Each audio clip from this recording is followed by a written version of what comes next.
1년 중 달이 가장 밝다는 추석. 하지만 올해 우리 집의 분위기는 보름달만큼 환하지는 못했던 것 같아요. 아들 일산이 녀석 결혼하고 첫 명절부터 제 속을 긁더니만 어김없이 올해도 제 기대를 저버리지 않더군요. 뭐, 이제는 기대랄 것도 없지만요. 그래도 사람이란 게 참 간사해서 혹시나 하는 마음을 매번 품게 되잖아요. 아침부터 전부치고 나물 무치느라 허리가 끊어질 것 같았지만 그래도 오랜만에 아들 녀석 얼굴 볼 생각에 힘든 줄도 몰랐죠. 오후가 되어서야 며느리 나미와 함께 모습을 드러낸 아들은 현관에 들어서면서부터 제게 미안한 기색을 비쳤어요. 어머니, 길이 너무 막혀서요. 죄송해요, 늦었죠? 일산이의 말에 저는 괜찮다는 듯 손을 저어 보였죠. 괜찮다. 오느라 고생했다. 어서 들어오너라. 하지만 뒤따라 들어오는 며느리의 표정은 조금 달랐어요. 미안함보다는 당연하다는 듯한 뻔뻔함이 얼굴에 가득했죠. 어머니, 저희도 일찍 출발하고 싶었는데 차가 많은 걸 어떡해요. 그냥 이해하셔야죠. 나미는 소파에 가방을 툭 던지며 말했어요.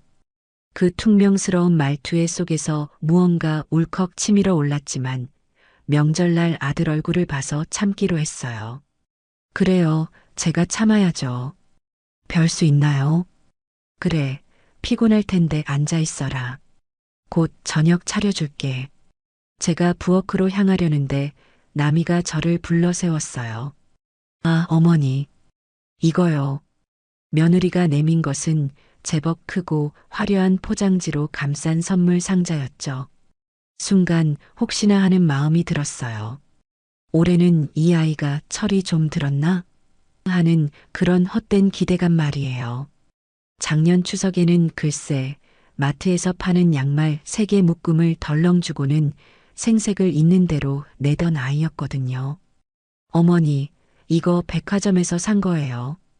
포장도 엄청 고급스럽죠? 나미는 으스대며 말했고 옆에 있던 아들 녀석은 나미가 어머니 생각해서 특별히 준비한 거예요. 라며 거들더군요. 저는 애써 미소를 지으며 상자를 받아들었어요. 생각보다 가벼운 무게에 마음이 살짝 불안해졌지만 애써 태연한 척했죠. 고맙다 아가. 이렇게 신경 써줘서. 저녁상이 차려지고 모처럼 세 식구가 마주 앉아 식사를 시작했어요. 제가 며칠 전부터 정성껏 만든 갈비찜이며 잡채를 아들 녀석은 참 맛있게 먹었죠. 역시 어머니 음식은 최고예요. 나미야, 너가 좀 배워야겠다. 일산이의 칭찬에 나미는 젓가락을 탁 내려놓으며 쏘아붙였어요. 뭐, 내가 뭘 배워? 어머니는 평생 음식만 하셨으니까 잘하는 게 당연하죠.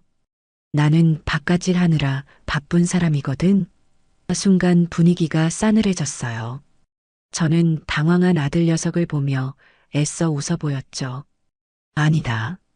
남이 말이 맞다. 너는 일하느라 힘든데 언제 요리까지 배우겠니? 그냥 내가 이렇게 해줄 때 많이 먹어도. 제 말에 나미는 그쵸, 어머니? 저도 사 먹는 게 훨씬 편하고 좋아요. 라며 당연하다는 듯 고개를 끄덕였어요. 그 모습에 밥맛이 뚝 떨어지는 기분이었죠. 저건 알뜰한 게 아니라 그냥 시어머니에 대한 예의가 없는 거잖아요. 식사를 마치고 과일을 먹는데 나미가 다시 선물 이야기를 꺼냈어요. 어머니, 선물은 마음에 드세요? 한번 열어보세요. 그 말에 저는 잠시 잊고 있던 선물 상자를 가져왔어요. 화려한 금색 리본을 풀고 조심스럽게 포장지를 벗겨냈죠. 그리고 상자를 여는 순간 저는 제 눈을 의심해야만 했어요. 상자 안에는 곱게 접힌 수건 10장이 전부였거든요. 그것도 백화점 로고가 박힌 고급 수건이 아니라 어디서 많이 본 듯한 얇고 뻣뻣한 질감의 수건이었죠. 이게 대체 뭔가 싶어 수건 한 장을 펼쳐보는 순간 제 심장이 쿵 하고 내려앉는 것 같았어요. 수건의 귀퉁이에 파란색 실로 선명하게 수놓인 두 글자, 호스탕. 기가 막혔지만 저는 애써 표정을 관리했어요. 여기서 화를 내봤자 저만 이상한 사람이 될 게 뻔했거든요. 어머, 수건이구나. 고맙다. 제 목소리는 저도 모르게 살짝 떨려 나왔어요.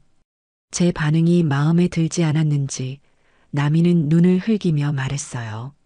어머니, 요즘 누가 비싼 거 사요? 다 거품이에요. 이렇게 실용적인 게 최고죠. 매일 쓰는 거잖아요. 제가 어머니 생각해서 일부러 이런 걸로 고른 거라고요. 그 말에 아들 일산이도 맞장구를 쳤죠. 엄마, 나미가 원래 좀 알뜰하잖아. 좋은 뜻으로 준 건데 뭘 그래. 그냥 잘 써. 알뜰이라는 단어가 그 순간처럼 역겹게 들린 적은 없었어요. 저건 알뜰이 아니라 파렴치한 거죠. 어떻게 목욕탕 수건을 훔쳐다가 시어머니 추석 선물이라고 줄 수가 있는 건가요? 저는 더 이상 아무 말도 하지 않았어요. 무슨 말을 할 수 있었겠어요. 그저 씁쓸한 미소를 지으며 고개를 끄덕이는 수밖에 없었죠. 그래, 매일 쓰는 거니 좋구나. 고맙다, 아가. 제 대답에 만족했는지 나미는 소파에 드러눕다시피 앉아 스마트폰만 들여다보기 시작했어요. 아들 녀석은 그런 아내의 눈치를 보며 제게 아무 말도 건네지 못했고요. 화기애애해야 할 명절 저녁은 그렇게 어색한 침묵 속에서 흘러갔어요. 아들 내외가 돌아가고 저는 텅 빈 거실에 한참을 홀로 앉아 있었어요. 그리고는 며느리가 주고 간 선물 상자를 다시 열어보았죠. 수건을 한 장 한 장 꺼내어 불빛에 비춰봤어요. 역시나 모든 수건에는 호수탕이라는 글자가 선명하게 박혀 있었어요. 자세히 보니 어떤 수건은 올이 나가 있고 또 어떤 수건은 가장자리가 살짝 닳아 있었죠. 코를 가까이 대니 희미하게 락스 냄새가 나는 것 같기도 했고요. 이건 누가 봐도 목욕탕에서 쓰던 물건이 분명했어요. 저는 그날 밤 한숨도 잘 수가 없었어요. 머릿속이 너무 복잡했거든요. 며느리에 대한 분노와 아들에 대한 실망감, 그리고 제 자신에 대한 처량함이 뒤섞여 마음을 어지럽혔죠. 내가 아들을 어떻게 키웠길래 저런 아이를 며느리로 들였을까? 내가 얼마나 만만해 보였으면 며느리가 내게 저런 짓을 할 수 있을까 하는 자책감이 들었어요. 하지만 이내 고개를 저었죠. 이건 제 잘못이 아니에요. 염치도 없고 예의도 없는 며느리의 잘못이죠. 다음 날 아침 저는 평소보다 일찍 눈을 떴어요. 밤새 뒤척인 탓에 몸은 천근만근이었지만 정신은 오히려 더없이 맑았어요. 며느리가 주고 간 선물 상자는 거실 한 구석에서 저를 비웃기라도 하듯 덩그러니 놓여 있었죠. 저는 자리에서 일어나 상자에서 수건 한 장을 꺼내 들었어요. 파란색 실로 선명하게 새겨진 호수탕이라는 세 글자. 이걸 증거물로 챙겨야겠다고 생각했죠. 혹시 모르니 가장 깨끗하고 올이 나가지 않은 것으로 골랐어요. 이왕이면 다홍치마라고 증거도 깔끔한 게 좋잖아요. 가방에 수건을 넣고 옷을 챙겨 입으니 마치 중대한 임무를 수행하러 가는 첩보원이라도 된 기분이었어요. 헛웃음이 나왔지만 이내 입술을 굳게 다물었죠. 이건 웃을 일이 아니었어요. 제 자존심이 걸린 문제였으니까요. 어디 가세요? 마침 잠에서 깨어나온 아들 녀석이 제게 물었어요. 시장 좀 다녀오려고.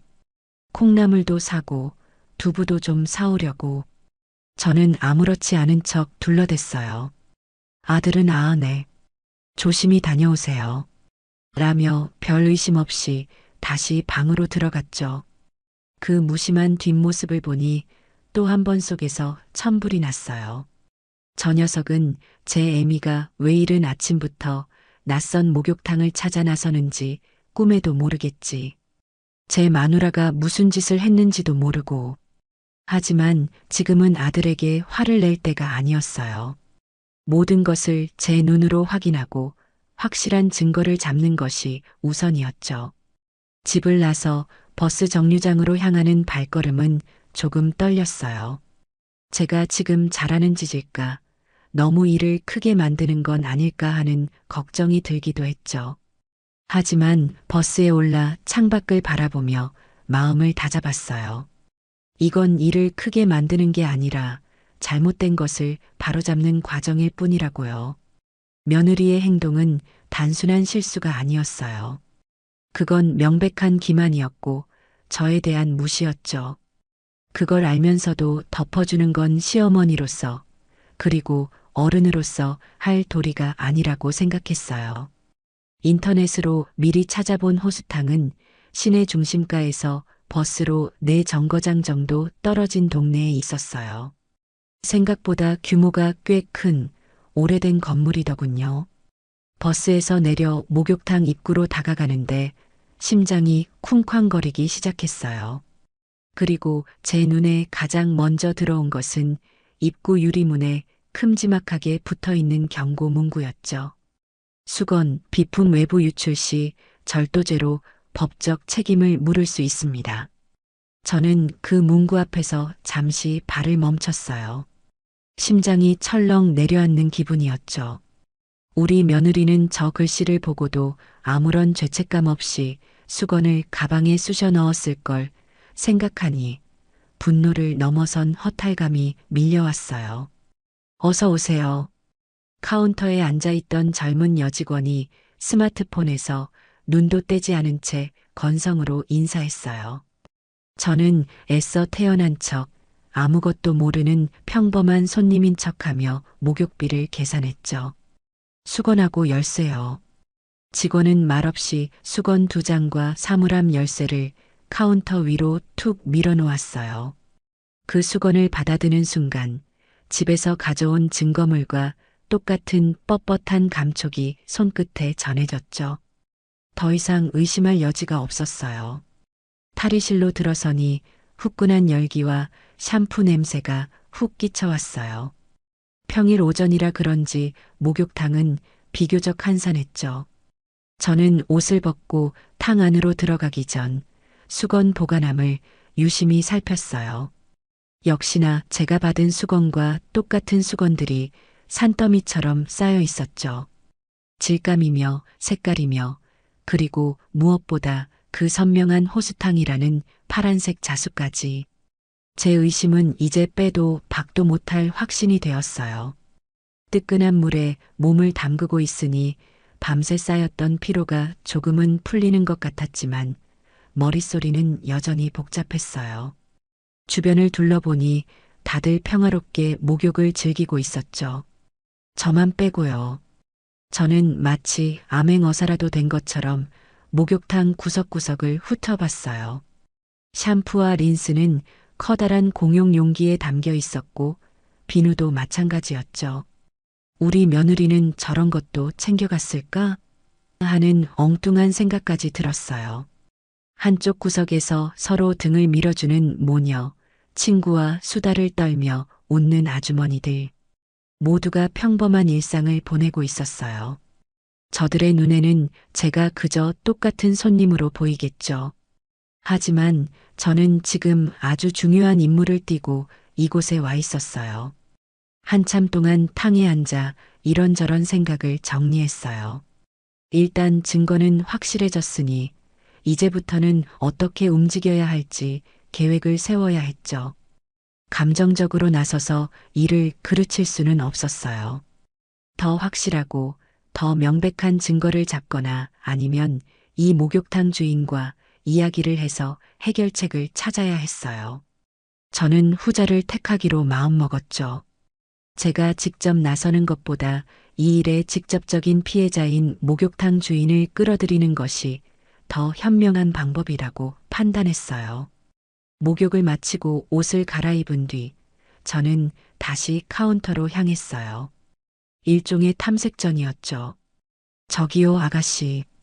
제가 말을 걸자 아까 그 젊은 직원이 마지못해 스마트폰에서 눈을 떼고 저를 쳐다봤어요. 네, 뭐 필요하세요? 여전히 말투는 쌀쌀맞았죠. 아니, 다름이 아니라 여기 수건이 참 좋아서요. 톡톡하고 물기도 잘 닦이고 혹시 이거 어디서 사시는지 알 수 있을까요? 저도 집에 사다 놓고 쓰고 싶어서요. 제 능청스러운 연기에 직원은 어이가 없다는 듯 피식 웃더군요. 할머니, 이거 그냥 목욕탕 수건이에요. 업체에서 대량으로 납품받는 거지 따로 파는 거 아니에요. 아, 그래요? 어쩐지 좋더라니. 그럼 혹시 몇 장만 저한테 파시면 안 될까요? 돈은 넉넉하게 드릴게요. 우리 며느리가 이런 수건을 참 좋아하거든요. 일부러 며느리 핑계를 대봤어요. 제 딴에는 자연스러운 접근이라고 생각했는데 직원의 표정이 순간 굳어지며 저를 위아래로 훑어보는 게 아니겠어요. 할머니, 저희 수건 외부로 못 가져나가요. 입구에 써 있는 거 못 보셨어요? 자꾸 이러시면 곤란해요. 다른 손님들도 다 보고 계세요. 직원의 경계심 가득한 말투에 저는 더 이상 말을 잇지 못하고 물러설 수밖에 없었어요. 아, 미안해요. 내가 너무 마음에 들어서 그랬네. 젊은 사람이 쌀쌀 맞기는. 마지막 말은 저도 모르게 튀어나왔죠. 씁쓸하게 웃으며 목욕탕을 나서는 제 등 뒤로 직원의 의심스러운 눈초리가 느껴졌죠. 작전은 실패였어요. 너무 어설펐죠. 목욕탕을 나와 집으로 돌아오는 버스 안에서 저는 다른 계획을 세워야겠다고 생각했어요. 저 젊은 직원에게는 씨알도 먹히지 않을 것 같았거든요. 정면으로 부딪혀야 했어요. 이 목욕탕의 주인을 만나서 모든 것을 이야기하고 함께 해결책을 찾아야겠다고 마음먹었죠. 그게 가장 확실한 방법이었어요. 물론 주인이 제 말을 믿어줄지 귀찮아하지는 않을지 걱정이 되기는 했지만 이대로 물러설 수는 없었어요. 제 손에 들린 가방 안에는 여전히 호수탕 수건이 들어 있었어요. 이제 이 수건은 단순한 수건이 아니었죠. 이건 제 자존심이었고 앞으로 시작될 모든 일의 중요한 증거물이었습니다. 그날 오후 저는 인터넷을 뒤져 호수탕의 전화번호를 알아냈고 사장이 목욕탕에 나오는 시간을 대략적으로 파악해 두었어요. 이제 다음 단계를 준비할 차례였죠. 며칠 후 저는 다시 호수탕을 찾아갔어요. 일부러 손님이 가장 없을 것 같은 평일 오후 2시를 골랐죠. 이번에는 목욕을 하러 온 손님이 아니라 주인장을 만나러 온 손님이었어요. 심호흡을 한번 하고 목욕탕 문을 열고 들어섰죠. 다행히 지난번 그 젊은 직원은 보이지 않고 대신 인상이 화끈해 보이는 중년 여성이 카운터를 지키고 있었어요. 드라마에 나오는 시장 상인처럼 활기차고 목소리가 쩌렁쩌렁할 것 같은 그런 인상이었죠. 저는 직감적으로 저분이 이곳의 사장이라는 것을 알 수 있었어요. 어서 오세요. 목욕하러 오셨어요? 그녀의 목소리는 제 예상대로 시원시원했어요. 아니요. 저는 사장님을 좀 뵈러 왔습니다. 제 말에 그녀는 의아한 표정으로 저를 바라봤어요. 제가 사장인데 무슨 일이시죠? 혹시 뭐 불편한 거라도 있으셨어요? 아니면 뭐 건의사항이라도? 물이 안 뜨겁던가요? 저는 잠시 숨을 고르고 가방에서 수건 한 장을 꺼내 카운터 위에 올려놓았어요. 사장님, 혹시 이 수건 여기 목욕탕 수건 맞죠? 제 말에 김영이라고 자신을 소개한 사장님의 눈이 동그래졌어요. 그녀는 수건을 집어들어 이리저리 살펴보더니 고개를 끄덕였죠. 어머, 맞아요. 우리 목욕탕 수건인데 이게 왜 손님한테 있어요? 혹시 직원이 실수로 드렸나요?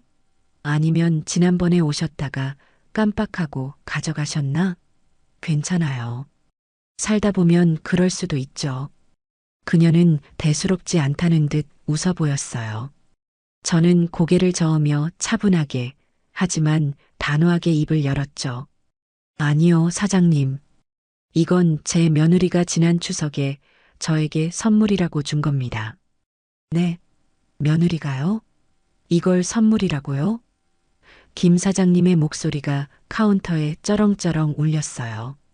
저는 그간의 사정을 차근차근 설명하기 시작했어요.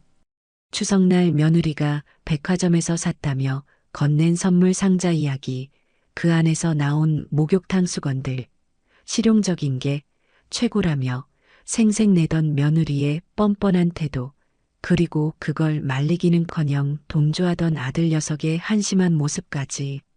제 이야기가 길어질수록 김 사장님의 얼굴은 점점 더 붉게 달아올랐죠.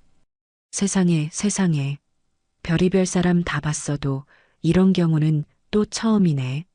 어쩐지 요즘 들어 수건이 유독 많이 없어진다 했더니 그걸 훔쳐다가 시어머니한테 선물이라고 줘요?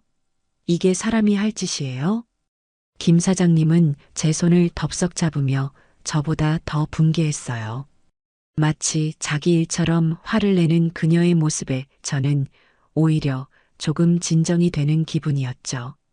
그동안 혼자 끙끙 앓았던 서름이 조금은 가시는 것 같았어요. 사장님, 일단 진정하시고요. 제 이야기 좀 더 들어보세요. 저는 김 사장님을 다독이며 말을 이었어요. 제가 바라는 건 그냥 며느리를 망신주는 게 아니에요. 이번 기회에 그 아이의 못된 버릇을 확실하게 고쳐주고 싶어요. 그래서 사장님의 도움이 필요합니다. 제 말에 김 사장님은 잠시 생각에 잠기더니 이내 결심한 듯 저를 사무실로 이끌었어요. 어머님 말씀만 하세요. 제가 뭘 도와드리면 될까요? 이런 파렴치한 사람은 아주 뿌리를 뽑아야 해요. 따라 들어오세요. 여기서 이야기하시죠. 김 사장님의 작은 사무실은 목욕탕의 열기만큼이나 후끈했어요. 벽에는 절약이니 청결이니 하는 거품 같은 문구들이 붙어 있었죠. 우리는 마주 앉아 믹스 커피를 한 잔씩 마셨어요. 김 사장님은 그동안 수건이며 비품이 없어져서 속 썩었던 이야기를 한참 동안 털어놓았어요. 어머님, 요즘 경기도 어려운데 저런 사람들 때문에 정말 장사할 맛이 안 나요. 수건 한 장, 비누 한 개가 다 돈인데 그걸 아무렇지 않게 가져가는 사람들 보면 정말 화가 치밀어 올라요. 어떤 사람은 아예 목욕 가방에 샴푸통을 거꾸로 박아놓고 샴푸를 통째로 채워간다니까요. 근데 그걸 선물이라고 주는 건 진짜 상상도 못했네요. 그녀의 하소연을 들으니 왠지 모를 동지애 같은 것이 느껴졌어요. 우리는 단순한 손님과 주인의 관계를 넘어 같은 문제로 골머리를 앓는 동지가 된 셈이었죠. 그래서 말인데요, 사장님. 혹시 여기 CCTV 같은 거 없나요?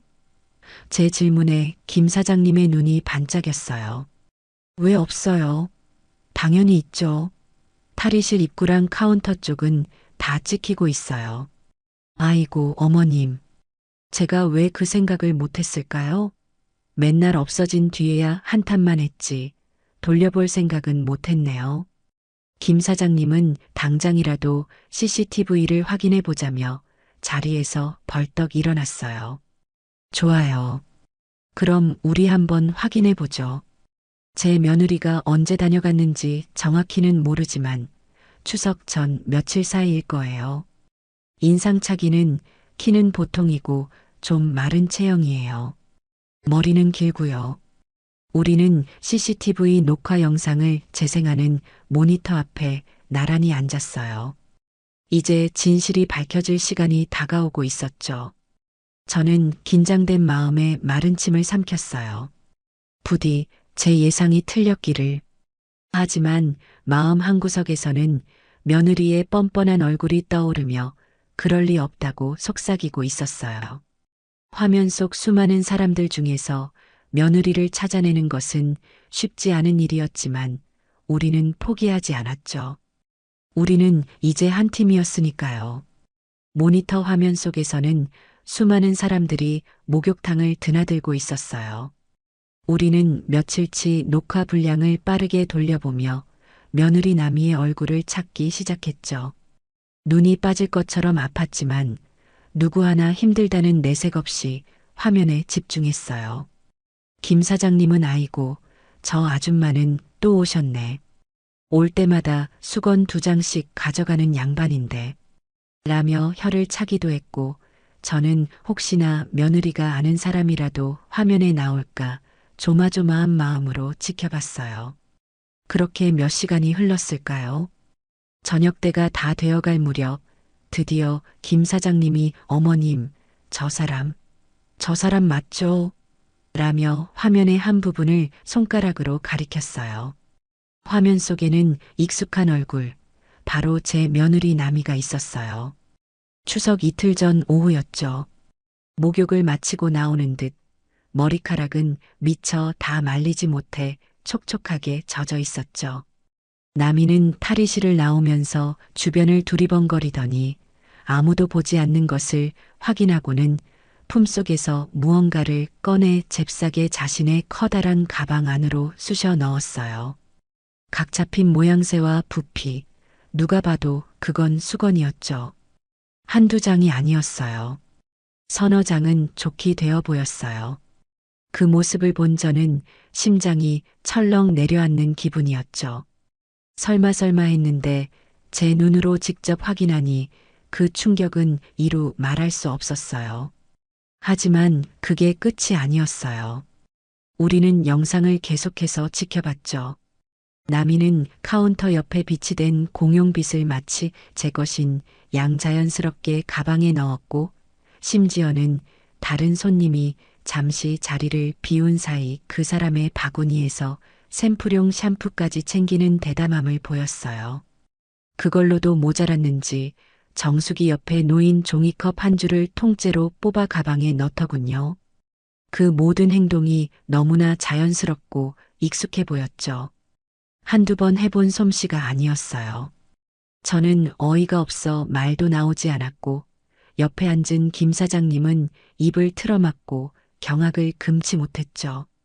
세상에, 저 여자는 완전 도둑이네. 도둑이야. 수건만 가져가는 게 아니었어. 우리는 혹시나 하는 마음에 일주일 전, 2주일 전 영상까지 돌려봤어요. 놀랍게도 나미는 일주일에 한 번꼴로 이 목욕탕을 찾았고, 올 때마다 무언가를 습관처럼 챙겨가고 있었어요. 모든 증거를 확인하고 난 뒤 김 사장님은 분을 이기지 못하고 펄펄 뛰었어요. 어머님, 이건 그냥 넘어갈 일이 아니에요. 당장 경찰에 신고해서 버르장머리를 아주 단단히 고쳐줘야 해요. 상습 절도예요. 이건 제가 오늘 아주 제대로 본때를 보여주겠어요. 그녀는 당장이라도 수화기를 들 기세였죠. 하지만 저는 그런 김 사장님의 팔을 붙잡고 진정시켰어요. 사장님, 잠깐만요. 경찰에 신고하는 건 너무 일이 커져요. 제 아들 얼굴도 있고 사돈댁 체면도 있고요. 제 말에 김 사장님은 의아한 표정으로 저를 바라봤어요. 어머님, 지금 그게 중요해요? 저런 며느리를 계속 보고 사실 거예요? 저런 사람은 법의 심판을 받게 해야 정신을 차린다고요. 물론 사장님 마음은 충분히 이해해요. 하지만 저 아이는 제 며느리예요. 제가 감싸고 돌자는 게 아니에요. 다만 법적인 처벌보다는 더 확실하게, 뼈저리게 자신의 잘못을 깨닫게 해주고 싶어요. 다시는 이런 부끄러운 짓을 꿈도 꾸지 못하도록요. 저는 차분하지만 단호한 목소리로 김 사장님을 설득했어요. 경찰서에 들락거리면 그게 무슨 망신이에요. 제 아들 앞길에도 좋을 게 없어요. 그 아이에게 빨간 줄이 가게 할 수는 없어요. 하지만 벌은 받아야죠. 법보다 더 무서운 벌을 받게 할 거예요. 제 눈빛에서 무언가를 읽었는지 김 사장님은 잠시 고민하더니 이내 한숨을 푹 쉬며 고개를 끄덕였죠. 어머님이 그렇게까지 말씀하시니. 알겠어요. 어머님 뜻대로 하세요.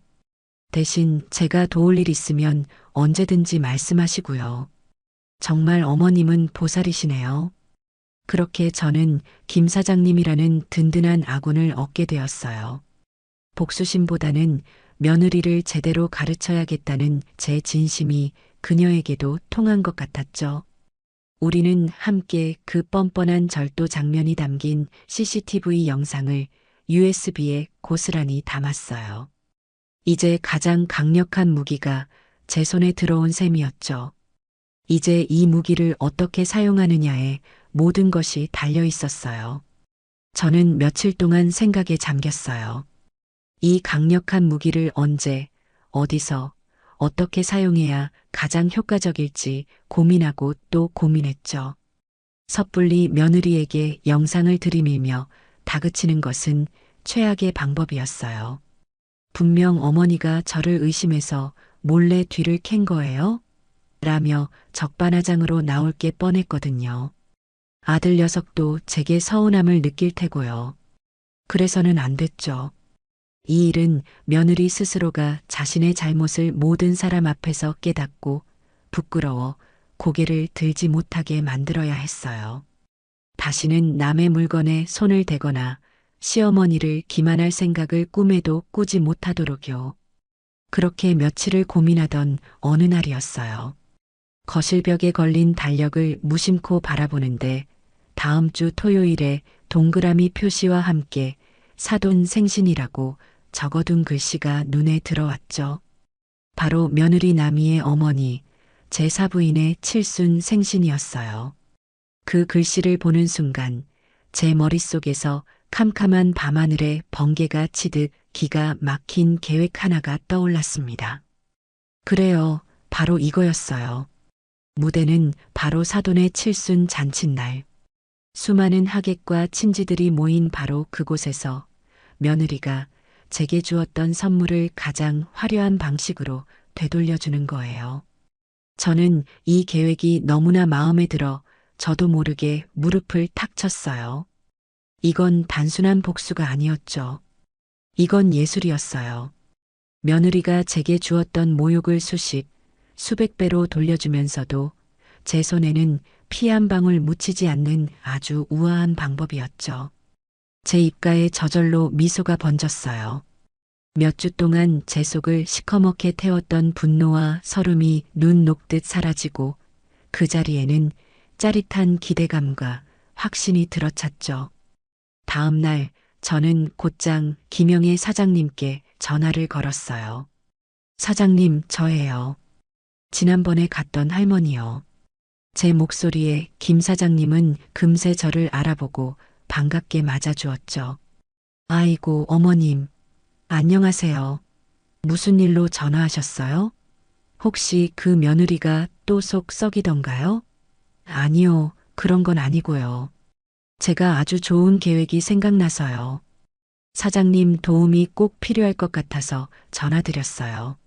저는 수화기를 붙들고 제 계획을 차근차근 설명하기 시작했어요. 사돈의 칠순 잔칫날 모든 하객이 보는 앞에서 며느리가 제게 주었던 그 호수탕 수건을 선물로 건네주겠다는 제 이야기에 김 사장님은 처음에는 네, 그걸요? 라며 어리둥절한 반응을 보였죠. 하지만 제 설명이 이어질수록 그녀의 숨소리가 점점 거칠어지더니 이내 수화기 너머로 배를 잡고 웃는 소리가 들려왔어요. 푸아하, 어머님 진짜 대박이네요. 완전 기가 막힌 생각이에요. 아, 생각만 해도 너무 통쾌한데요? 좋아요. 당연히 도와드려야죠. 제가 아주 기똥차게 준비해 드릴게요. 김 사장님은 저보다 더 신이 나서 말했어요. 어머님, 이왕 하시는 거 제대로 해야죠. 저희 목욕탕 수건 중에서도 호수탕 글씨가 제일 크고 선명하게 박힌 어급으로만 10장 골라드릴게요. 그리고 포장도 대충 하면 안 되죠. 제가 아는 집 있는데 거기서 최고급 한지 포장지랑 금박 상자를 구해다가 백화점 명품 선물보다 더 그럴싸하게 만들어 드릴게요. 리본도 아주 탐스러운 걸로 달아드리고요. 그녀의 적극적인 지원에 저는 천군만마를 얻은 기분이었어요. 우리는 전화로 한참 동안이나 세부 계획을 의논하며 마치 큰 작전을 앞둔 장군들처럼 웃었죠. 며칠 뒤 저는 김 사장님과의 약속대로 다시 호수탕을 찾아갔어요. 김 사장님은 저를 보자마자 사무실로 이끌더니 자랑스럽게 준비해 둔 것들을 보여주었죠. 정말 그녀의 말대로였어요. 호수탕 로고가 유난히 선명한 빳빳하게 풀을 먹인 새수건 10장과 눈이 부실 정도로 화려한 금색 상자, 그리고 우아한 문양이 새겨진 비단 포장지까지. 어떠세요, 어머님? 이 정도면 누가 봐도 엄청나게 귀한 선물인 줄 알겠죠? 김 사장님의 말에 저는 만족스러운 미소를 지으며 고개를 끄덕였어요. 우리는 사무실 안작은 테이블에 마주 앉아 정성스럽게 수건을 포장하기 시작했어요. 마치 어린 시절 소꿉놀이라도 하는 것처럼 즐거웠죠. 수건 한 장 한 장을 곱게 접어 상자에 차곡차곡 담았어요. 그리고는 비단 포장지로 상자를 감싸고 큼지막한 금색 리본을 묶어 마무리했죠. 완성된 선물은 정말이지 완벽했어요. 그 내용물이 목욕탕 수건이라고는 아무도 상상하지 못할 만큼 고급스럽고 기품이 넘쳤죠.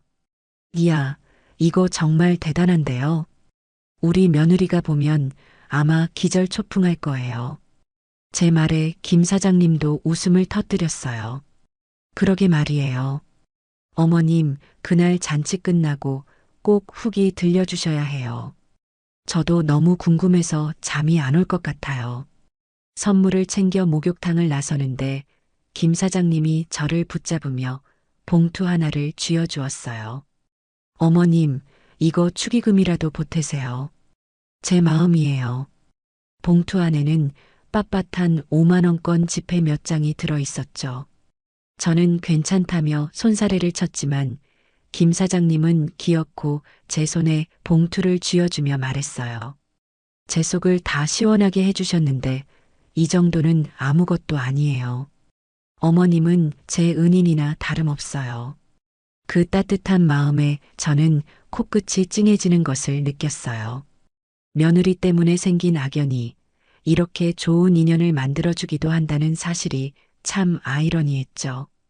집으로 돌아온 저는 그날 저녁 아들 일산에게 전화를 걸었어요. 이제 다음 단계를 실행할 차례였거든요. 일산아, 잘 지내니? 제 목소리에 아들은 멋쩍은 듯 대답했죠. 네, 어머니. 별일 없으시죠?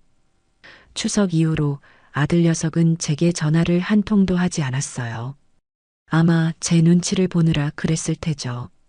다름이 아니라 다음 주가 네 장모님 칠순이잖니. 아, 네. 맞아요. 그래서 말인데 이번 생신 선물은 내가 준비했다. 너희들 돈 쓰지 말라고. 제 말에 아들은 놀란 듯 되물었어요. 네. 어머니가요? 아니에요. 저희가 알아서 할게요. 괜찮아요. 됐다. 내가 아주 특별한 걸로 준비했으니 너는 신경 쓰지 말거라. 아주 귀하고 좋은 걸로 준비했으니 네 장모님도 분명 좋아하실 게다. 저는 일부러 특별하고 귀한 선물이라는 점을 여러 번 강조했어요. 아무것도 모르는 아들은 그저 아이고 어머니. 뭘 이런 것까지 감사합니다. 남이한테도 잘 이야기할게요. 라며 고마워할 뿐이었죠. 전화를 끊고 나서 저는 거실에 놓인 화려한 선물 상자를 바라보며 회심의 미소를 지었어요. 이제 모든 준비는 끝났어요. 폭풍 전야의 고요함이 우리 가족을 감싸고 있었죠. 사돈의 생신을 사흘 앞둔 날이었어요. 저는 아침부터 일부러 갈비찜과 잡채를 잔뜩 만들어 놓고 아들 일산에게 전화를 걸었죠. 일산아, 저녁에 잠시 집에 들르거라. 너 좋아하는 갈비찜 좀 했다. 남이랑 같이 와도 좋고. 제 말에 아들은 잠시 머뭇거리더니 아니에요, 어머니. 저 혼자 갈게요. 남이는 요즘 좀 바빠서요. 라고 대답했어요. 저는 일부러 모르는 척 그러니 그럼 너라도 와서 밥 먹고 가거라. 라고 말하고 전화를 끊었죠. 남이가 왜 바쁜지 저는 다 알고 있었어요. 아마 제 얼굴 보기가 불편해서 핑계를 대는 것이겠죠. 오히려 잘된 일이었어요. 오늘 아들에게는 혼자만의 시간이 필요했으니까요. 저녁이 되어 아들이 집으로 들어섰어요. 어머니, 저 왔어요. 추석 이후 처음으로 제대로 마주하는 아들의 얼굴은 어딘지 모르게 수척해 보였어요. 저는 아무 말 없이 아들을 식탁에 앉히고 저녁상을 차려주었죠. 아들은 말없이 제가 차려준 밥을 먹었어요. 맛이 어떠냐? 제 질문에 아들은 고개를 푹 숙인 채, 네, 맛있어요. 라고 힘없이 대답할 뿐이었죠.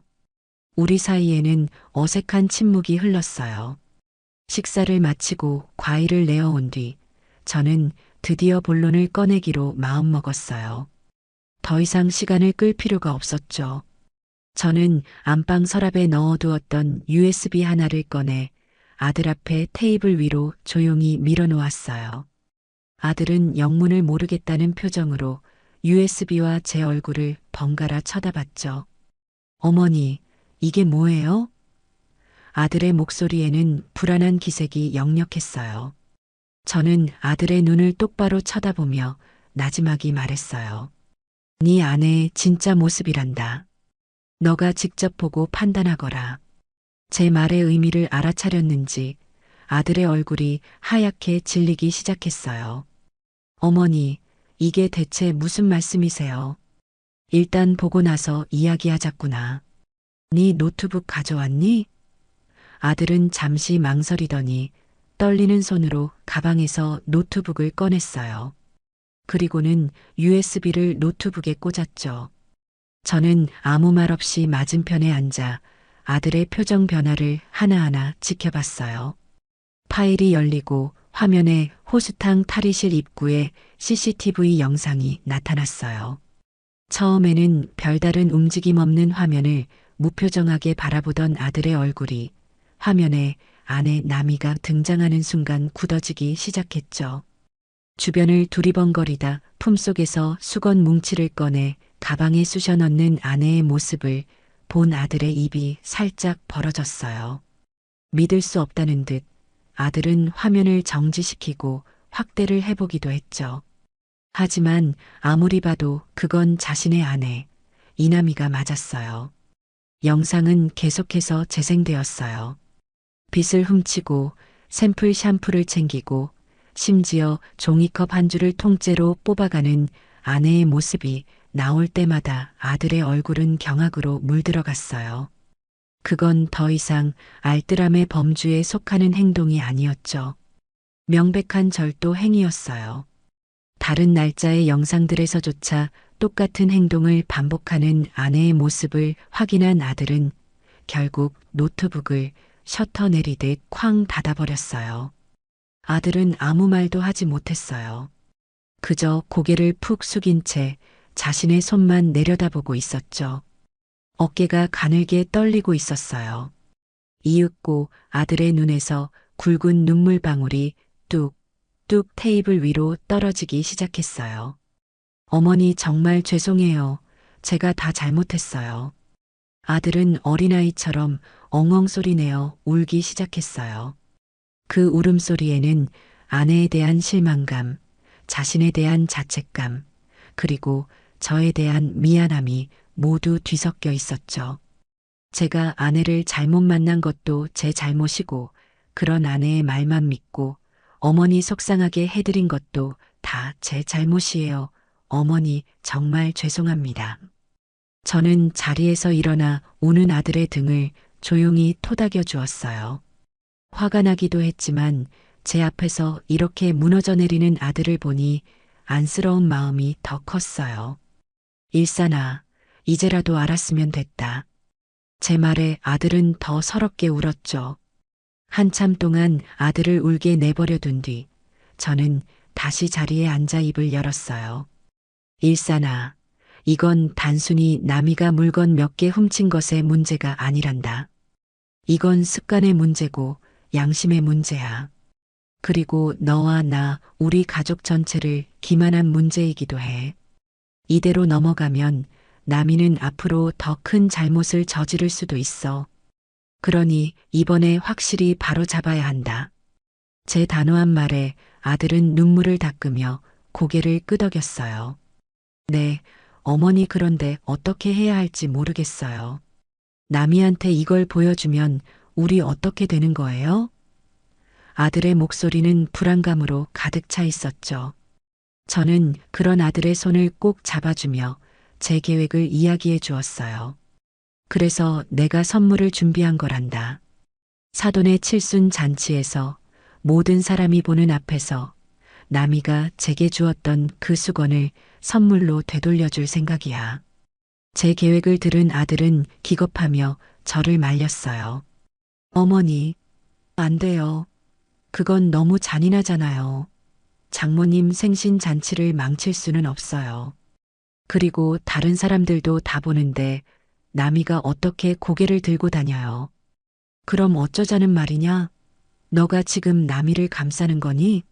아니요. 그런 게 아니라 다른 방법은 없을까요?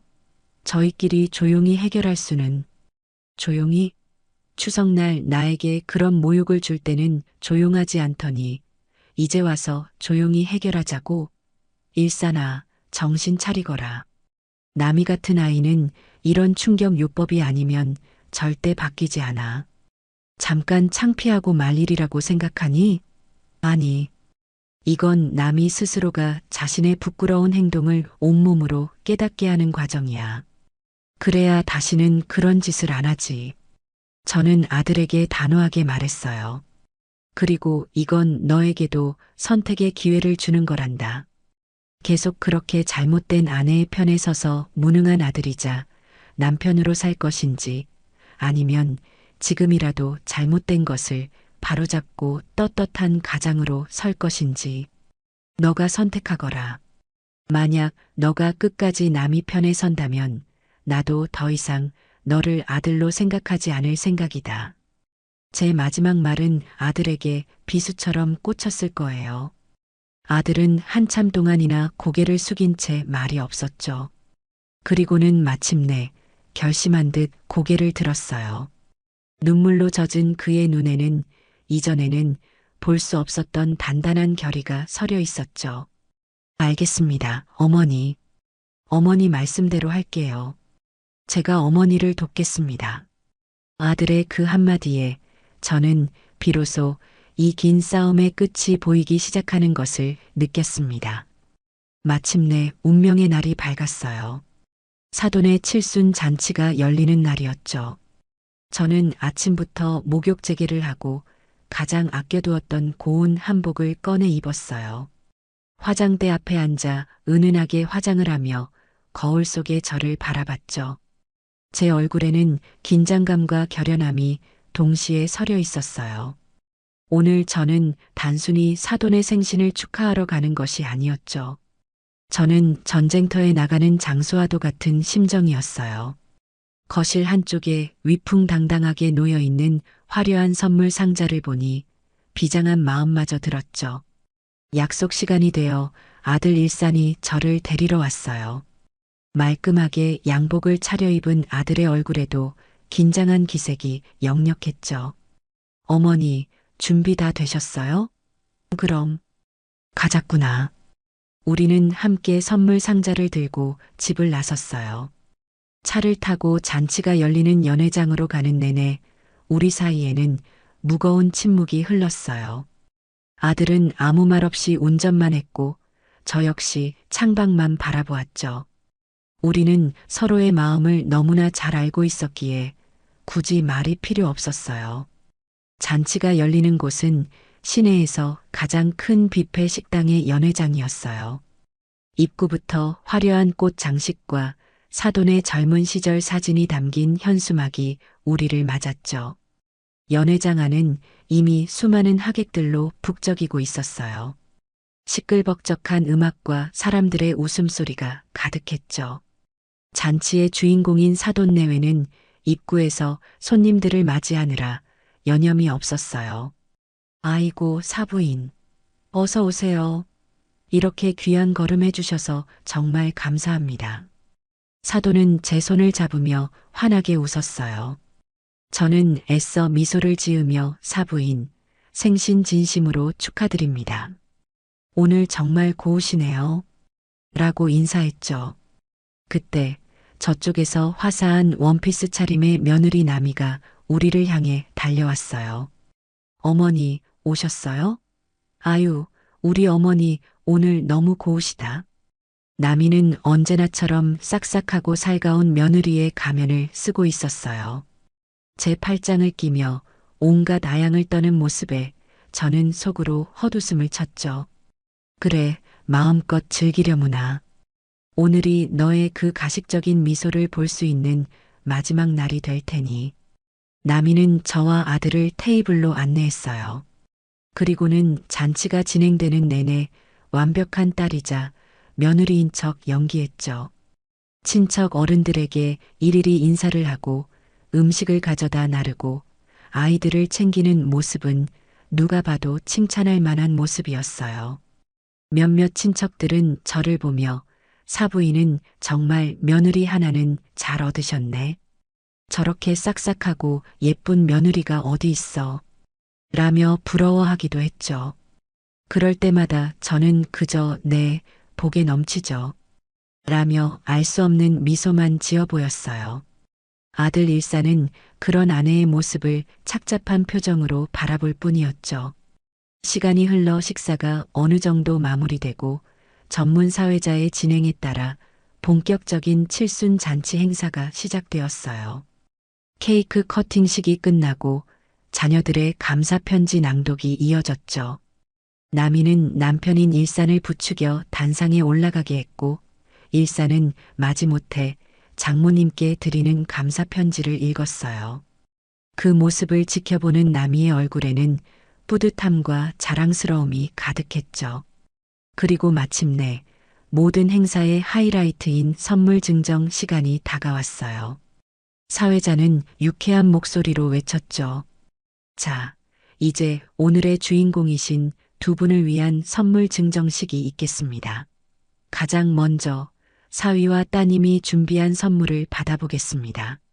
나미와 일사는 미리 준비한 두툼한 돈 봉투와 유럽 여행 상품권을 선물로 드렸어요. 사돈 내외는 한박 웃음을 지으며 딸과 사위를 끌어안았죠. 하객들은 박수를 치며 환호했어요. 그때였어요. 사회자가 제 쪽을 바라보며 말했죠. 아, 그리고 오늘 아주 특별한 선물을 준비해 오신 분이 또 계십니다. 바로 사위의 어머니 박정순 여사님이신데요. 사부인의 생신을 축하드리기 위해 아주 귀한 선물을 준비해 오셨다고 합니다. 큰 박수로 맞이해 주십시오. 모든 사람의 시선이 제게로 쏠렸어요. 저는 자리에서 일어나 아들의 부축을 받으며 천천히 단상으로 향했어요. 제 손에는 바로 그 화려하게 포장된 선물 상자가 들려 있었죠. 단상에 올라 마이크를 잡았어요. 순간 연회장 안의 모든 소음이 멎고 숨막히는 정적이 흘렀죠. 저는 객석에 앉아 의기양양한 표정으로 저를 바라보는 며느리 나미와 불안한 듯 입술을 깨물고 있는 아들 일산, 그리고 기대감에 찬 눈으로 저를 보는 사돈 내외를 차례로 훑어보았어요. 그리고는 최대한 온화하고 인자한 목소리로 입을 열었죠. 사부인, 칠순을 진심으로 축하드립니다. 늘 건강하시고 만수무강하시기를 바랍니다. 저는 잠시 말을 멈추고 숨을 골랐어요. 제가 오늘 사부인을 위해 아주 특별하고 귀한 선물을 하나 준비했습니다. 얼마 전 저희 며느리가 제게 선물해 준 것인데 써보니 그 품질이 너무나 귀하고 훌륭해서 저만 쓰기에는 너무 아깝다는 생각이 들더군요. 이렇게 좋은 것은 귀한 분과 함께 나눠야 한다는 생각에 염치불구하고 이렇게 선물로 준비해 왔습니다. 부디 기쁘게 받아주시면 감사하겠습니다. 제 말이 끝나자 하객들 사이에서는 어머, 며느리가 뭘 선물했길래 저렇게 칭찬을 하실까 하는 웅성거림이 터져 나왔어요. 사돈은 감격한 표정으로 아이고 사부인. 뭘 이런 것까지 정말 감사합니다. 라며 제 손을 잡았죠. 저는 미소를 지으며 들고 있던 선물 상자를 사돈에게 정중히 건넸어요. 모든 하객의 시선이 단 한 곳, 사돈의 손에 들린 화려한 선물 상자에 집중되었어요. 사돈은 설레는 표정으로 상자를 받아들고는 조심스럽게 그 탐스러운 금색 리본을 풀기 시작했어요. 며느리 나미는 어깨를 으쓱하며 뿌듯한 표정으로 그 광경을 지켜보고 있었죠. 아마 자기가 사준 비싼 선물인 줄 착각하고 있는 모양이었어요. 리본이 풀리고 사돈의 손이 반짝이는 비단 포장지를 벗겨내기 시작했어요. 바스락거리는 포장지 소리가 연회장 전체에 울려 퍼졌죠. 그리고 마침내 상자의 뚜껑이 열렸습니다. 연회장 안에 모든 하객들의 시선이 단 한 곳, 제 사돈의 손에 들린 화려한 선물 상자에 집중되었어요. 사돈은 설레는 표정으로 상자를 받아들고는 조심스럽게 그 탐스러운 금색 리본을 풀기 시작했죠. 며느리 나미는 어깨를 으쓱하며 뿌듯한 표정으로 그 광경을 지켜보고 있었어요. 아마 자신이 추석 때 제게 건넸던 백화점 선물이 어떤 식으로든 업그레이드되어 장모님께 전달되는 것이라고 착각하고 있는 모양이었죠. 그 아이의 머릿속에는 아마 역시 우리 시어머니는 통이 크셔. 내가 드린 선물이 마음에 드셔서 장모님께는 더 좋은 걸로 선물하시나 보내 하는 식의 아전인수격 해석이 가득 차 있었을 거예요. 리본이 스르륵 풀리고 사돈의 손이 반짝이는 비단 포장지를 벗겨내기 시작했어요. 바스락, 바스락거리는 포장지 소리가 그 순간만큼은 연회장 전체에 울려 퍼지는 천둥 소리처럼 크게 들렸죠. 아들 일사는 차마 그 광경을 정면으로 보지 못하고 질끈 눈을 감았고 저는 반대로 두 눈을 똑똑히 뜨고 며느리 나미의 얼굴을 주시하고 있었어요. 이제 곧 저 아이의 얼굴에서 미소가 어떻게 사라지고 경악으로 물드는지 똑똑히 지켜볼 생각이었거든요. 마침내 포장지가 모두 벗겨지고 화려한 금박 상자의 뚜껑이 열렸습니다. 사돈은 상자 안을 들여다보며 처음에는 잠시 고개를 갸웃했어요. 상자 안에는 곱게 접힌 하얀 수건 10장이 가지런히 들어 있었으니까요. 아마 이게 뭐지? 싶었을 거예요. 주변 하객들도 웬 수건이지? 하는 표정으로 웅성거리기 시작했죠. 하지만 그것도 잠시였어요. 상자에서 수건 한 장을 꺼내든 사돈의 눈이 수건 귀퉁이에 선명하게 박힌 파란색 자수를 확인하는 순간 지진이라도 난 듯 크게 흔들리기 시작했어요. 호수탕? 그 세 글자는 사돈의 얼굴을 순식간에 새하얗게, 아니, 새파랗게 질리게 만들기에 충분했죠. 사돈은 믿을 수 없다는 듯 눈을 비비고 수건을 다시 들여다봤어요. 하지만 아무리 봐도 그 글씨는 사라지지 않았죠. 사돈의 손이 부들부들 떨리기 시작했고 환하게 웃고 있던 입가는 경련을 일으키듯 파르르 떨렸어요. 잔치의 주인공으로서 받아야 할 최고의 환희의 순간이 최악의 수치심과 모욕의 순간으로 변하는 데에는 불과 몇 초도 걸리지 않았어요. 그제야 상황 파악이 된 며느리 나미의 얼굴에서도 핏기가 가시기 시작했어요. 의기양양하던 미소는 온데간데 없이 사라지고 동공가 확장된 채 상자 안의 수건과 제 얼굴을 번갈아 쳐다보았죠. 어머, 니 저게 왜? 나미는 저도 모르게 말을 더듬으며 뒷걸음질을 쳤어요.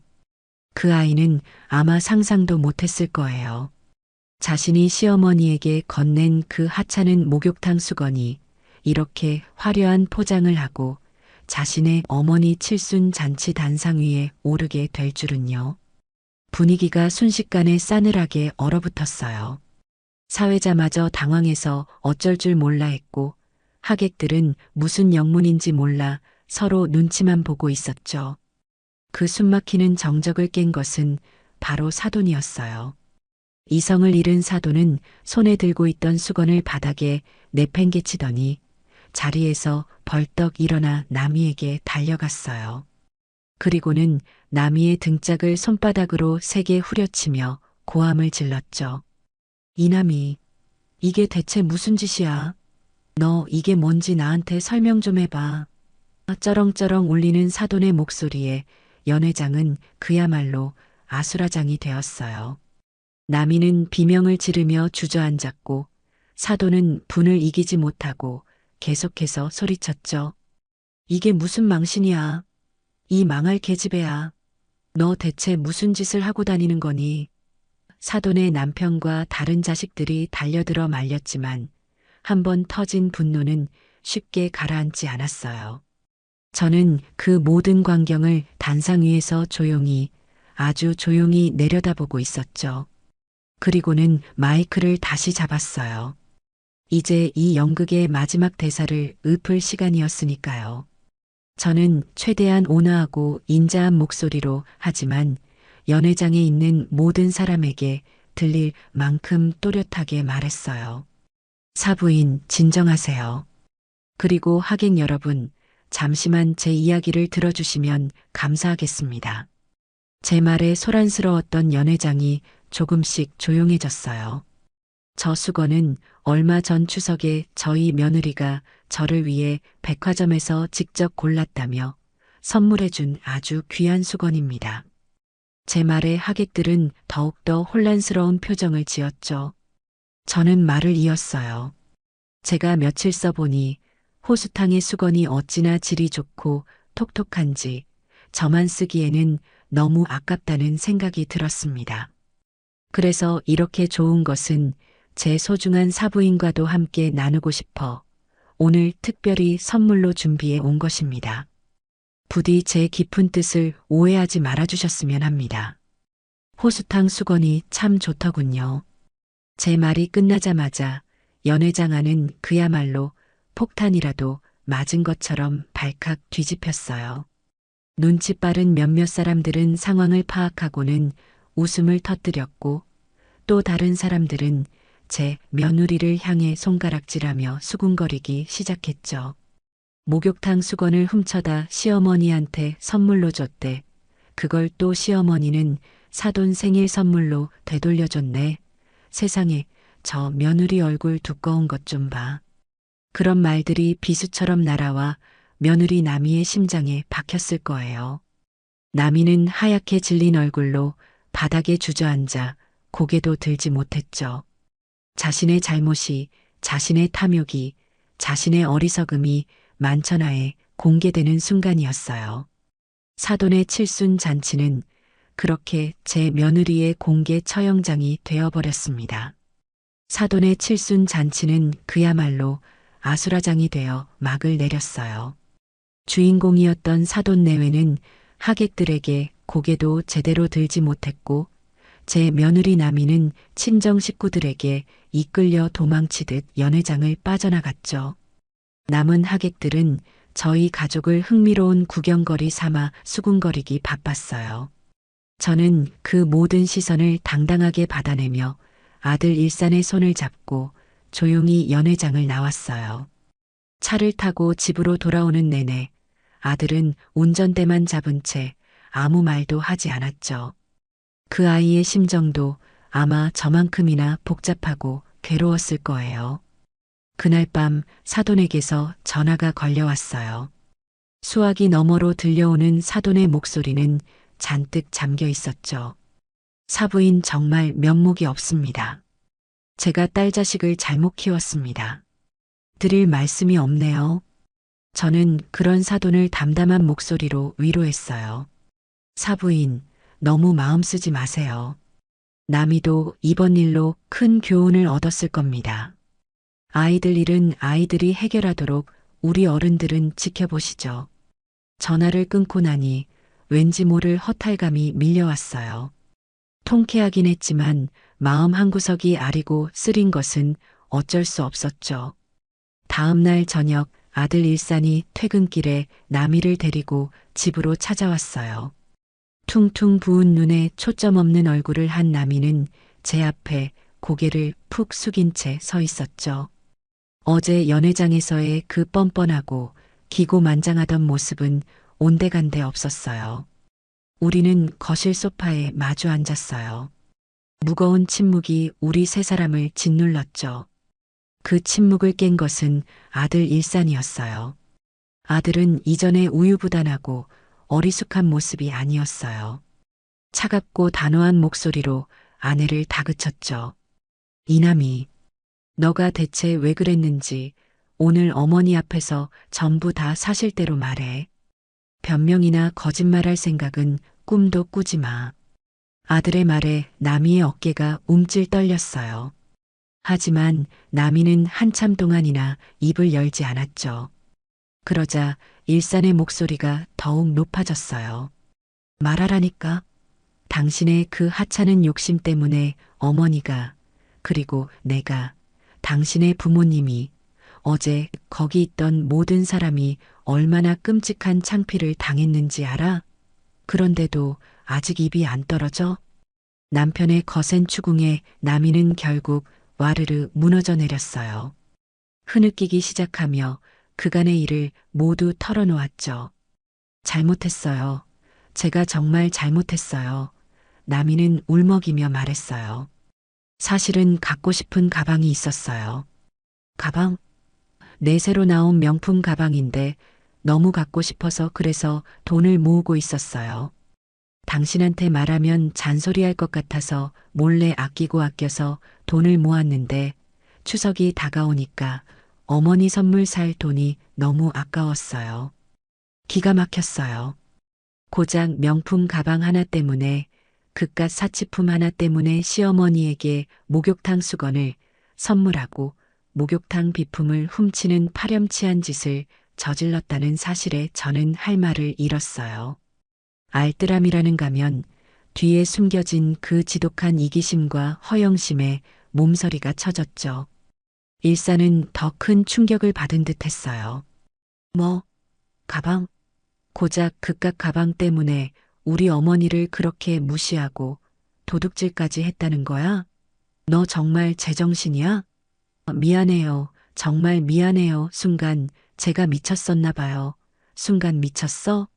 CCTV 영상을 보니까 한두 번이 아니던데? 너 상습범이잖아. 아들의 외침에 나미는 더 이상 아무 변명도 하지 못했어요. 그저 바닥에 엎드려 잘못했다는 말만 앵무새처럼 반복할 뿐이었죠. 그때 현관문이 열리며 사돈 내외가 들어왔어요. 아마 아들이 미리 연락을 해둔 모양이었죠. 딸의 추악한 진실을 모두 듣게 된 사돈은 얼굴이 새하얗게 질린 채 그 자리에 주저앉았어요. 아이고, 내가 저런 걸 딸이라고 낳고 미역국을 먹었구나. 안사돈은 가슴을 치며 통곡했고 바깥사돈은 아무 말 없이 담배만 태우며 깊은 한숨을 내쉬었죠. 사돈은 이내 정신을 차리고 제 앞에 다가와 무릎을 꿇었어요. 사부인 정말 죽을 죄를 지었습니다. 저 못난 딸 자식을 대신해서 제가 사죄드리겠습니다. 부디 용서해 주십시오. 저는 황급히 사돈을 일으켜 세웠어요. 사부인, 이러지 마세요. 왜 사부인께서 무릎을 꿇으세요? 잘못은 나미가 한 것인데요. 모든 것이 밝혀지고 모든 사람이 보는 앞에서 자신의 치부가 드러나자 나미는 마침내 모든 것을 포기한 듯 했어요. 나미는 제 앞으로 기어오다시피 다가와 제 바짓가랑이를 붙잡고 무릎을 꿇었죠. 그리고는 정말 목 놓아 울기 시작했어요. 그 눈물은 어제 연회장에서 흘렸던 당혹감과 수치심의 눈물과는 다른 진심에서 우러나오는 후회와 참회의 눈물이었어요. 어머니, 제가 정말 잘못했어요. 다 제 잘못이에요. 어머니 무시하고 어머니 마음 아프게 해드린 거 다 제 허영심 때문이에요. 제발 한 번만 용서해 주세요. 다시는 안 그럴게요. 정말 다시는 이런 어리석은 짓 하지 않을게요. 나미는 제게 몇 번이고 머리를 조아리며 용서를 빌었어요. 그 모습을 보니 제 마음속을 가득 채웠던 분노와 원망도 조금씩 녹아내리는 것 같았죠. 그래요. 제가 원했던 것은 바로 이거였어요. 며느리의 진심 어린 사과. 자신의 잘못을 깨끗하게 인정하고 다시는 그러지 않겠다고 맹세하는 것. 제 길고 길었던 싸움이 드디어 끝을 맺는 순간이었습니다. 다음 날 아침 저는 나미와 일산의 손을 잡고 집을 나섰어요. 우리의 목적지는 바로 호수탕이었죠. 며느리의 잘못을 바로잡는 일의 시작과 끝은 모두 그곳에서 이루어져야 한다고 생각했어요. 차를 타고 가는 내내 나미는 고개를 푹 숙인 채 아무 말이 없었죠. 그 아이의 마음 속에는 지금 얼마나 많은 후회와 부끄러움이 몰아치고 있을까요? 호수탕에 도착하니 김영희 사장님이 마침 카운터를 보고 있었어요. 우리 세 사람을 본 김 사장님은 놀란 표정을 짓더니 이내 상황을 파악하고는 저를 사무실로 안내했죠. 사무실에 들어서자마자 나미는 김 사장님 앞에 깊이 고개를 숙였어요. 사장님 정말 죄송합니다. 제가 죽을 죄를 지었습니다. 나미는 그동안 자신이 목욕탕에서 훔쳤던 물건들의 목록을 적어온 종이를 떨리는 손으로 내밀었어요. 수건, 샴푸, 린스, 빗, 종이컵까지. 그 목록은 생각보다 길었죠. 아들 일사는 미리 준비해온 돈 봉투를 내밀며 말했어요. 사장님, 정말 면목 없습니다. 제 아내가 저지른 일이니 남편인 제가 책임지겠습니다. 그동안 피해를 보신 금액을 전부 변상해 드리고 싶습니다. 부디 받아주십시오. 김 사장님은 잠시 나미와 일산을 번갈아 쳐다보더니 이내 제 얼굴을 바라봤어요. 저는 그런 김 사장님을 향해 희미하게 미소를 지으며 고개를 끄덕였죠. 김 사장님은 깊은 한숨을 내쉬더니 봉투를 받는 대신 나미에게 말했어요. 고개 드세요. 사람이 살다 보면 실수할 수도 있죠. 하지만 중요한 건 같은 실수를 반복하지 않는 거예요. 그리고 자신의 잘못을 이렇게 직접 찾아와서 사과할 줄 아는 용기고요. 이번 일은 우리 어머님 얼굴을 봐서 그리고 이렇게 진심으로 뉘우치는 모습을 봐서 없던 일로 할게요. 대신 다시는 이런 부끄러운 짓 하지 않겠다고 약속하세요. 김 사장님의 너그러운 용서에 나미는 또 한 번 눈물을 쏟았어요. 네 사장님 정말 감사합니다. 평생 잊지 않겠습니다. 그렇게 우리는 김 사장님과 화해를 했어요. 김 사장님은 우리에게 목욕탕 무료 이용권을 건네며 말했죠. 자, 이왕 오신 김에 다 같이 목욕이나 하고 가세요. 뜨거운 물에 몸 담그고 묵은 때도 벗겨내고 안 좋은 기억도 다 씻어내세요. 그 말에 우리는 서로를 마주보며 어색하게 웃었죠. 그날 우리는 정말 오랜만에 다 함께 목욕을 했어요. 뜨거운 탕 안에 나란히 앉아 있으니 그간 우리 사이에 쌓였던 오해와 미움의 벽이 조금씩 허물어지는 것 같았죠. 저는 며느리의 등을, 며느리는 제 등을 서로 밀어주었어요. 등을 밀어주는 그 투박한 손길 속에서 우리는 말로 다 할 수 없었던 많은 감정들을 나누었죠. 나미는 제 등을 밀어주며 나지막이 말했어요. 어머니, 정말 죄송했어요. 그리고 감사해요. 저를 그냥 내치지 않으시고 이렇게 바로 잡아주셔서요. 앞으로 정말 잘할게요. 지켜봐 주세요. 그 진심 어린 다짐에 저는 그 아이의 손을 꼭 잡아주었어요. 그 사건 이후 며느리는 완전히 다른 사람이 되었어요. 더 이상 명품 가방이나 사치품에 목을 매지 않았고 짠순이처럼 굴지도 않았죠. 대신 무언가를 살 때면 어머니, 이거 필요하세요? 라고 먼저 물어보고 제 취향을 세심하게 챙기는 속 깊은 며느리가 되었답니다. 지난 어버이날에는 난생 처음으로 제게 직접 쓴 손 편지와 함께 비싸지는 않지만 제가 가장 좋아하는 색깔의 스카프를 선물해 주었죠. 그 편지를 읽으며 저도 모르게 눈물을 훔쳤어요. 며느리가 제게 준 스카프보다 그 아이의 서툴지만 진심이 담긴 글씨 하나하나가 제 마음을 더 따뜻하게 감싸주었기 때문이었죠. 며느리와의 길고 길었던 갈등이 마침내 끝이 났다는 안도감과 그 아이가 진심으로 변화했다는 사실에 대한 감사함이 뒤섞인 눈물이었어요. 그날 이후 우리 고부 사이에는 정말로 따뜻한 봄이 찾아왔습니다. 나미는 더 이상 제 눈치를 보거나 억지로 싹싹하게 굴지 않았어요. 대신 정말 딸처럼 제게 시시콜콜한 자기 이야기를 늘어놓기도 하고 장을 볼 때면 어머니 뭐 좋아하세요? 라며 먼저 제 의견을 물어보기도 했죠. 저 역시 그런 며느리의 변화가 사랑스러워 예전에는 꼴도 보기 싫었던 그 얼굴을 이제는 한 번이라도 더 보려고 노력하게 되었어요.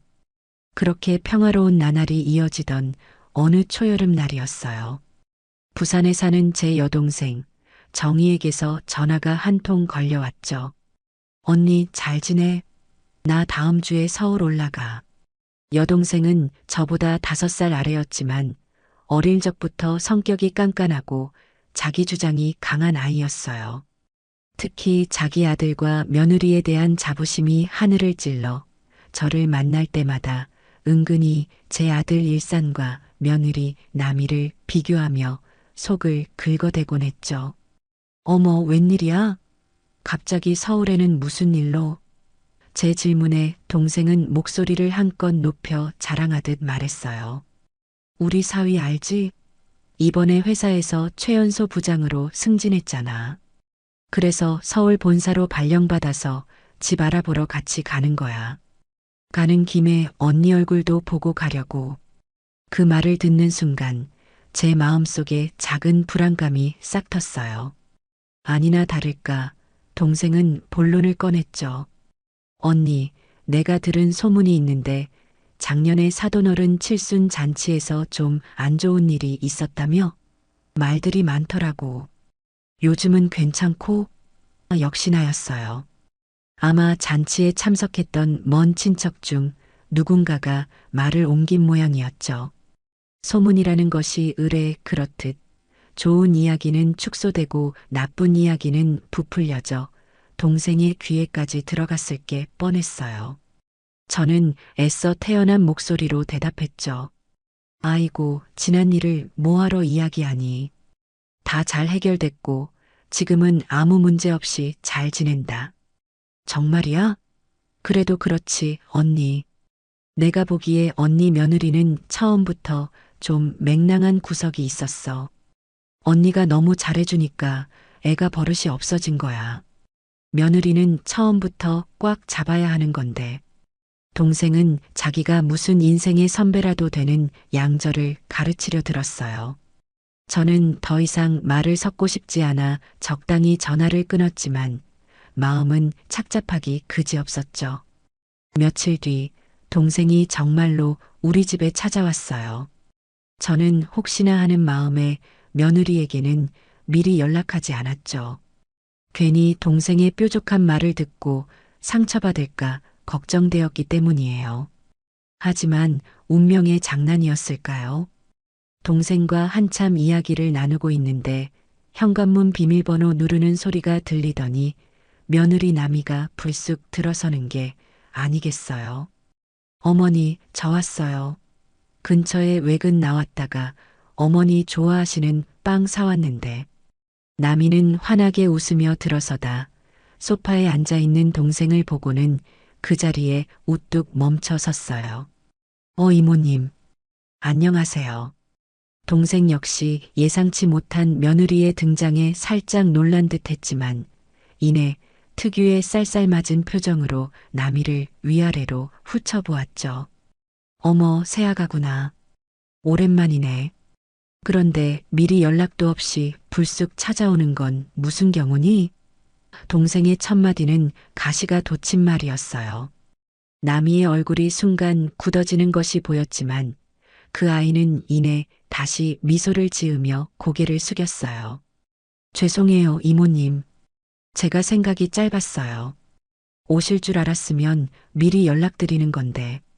예전에 남이었다면 어머니 집에 제가 오는데 무슨 연락이 필요해요?